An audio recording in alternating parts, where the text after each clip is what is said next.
কলিজা কাটিয়া তোরে খাওয়ানো ছিল বাকি, নিজে না খাইয়া তোরে বাপের টাকায় খাওয়াইছি, বাপের টাকায় খাওয়াইছি। তোর ভাই দিত দৌড়ানি, মায়ে কইতো হারামি,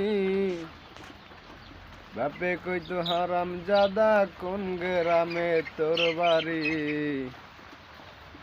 ওরে বেঈমান ছেড়ি, কালা বইলা দিয়া গেলি জালা রে, আল্লাহ আমায় কালা কহিরা বানাইছে বেঈমান ছেড়ি। এক নজর দেখার লাগিয়া ছটপটাইতো পরাণ, আমারে তুই ভালোবাসি কইতি যে মোবাইল ফোনে, কইতি যে মোবাইল ফোনে।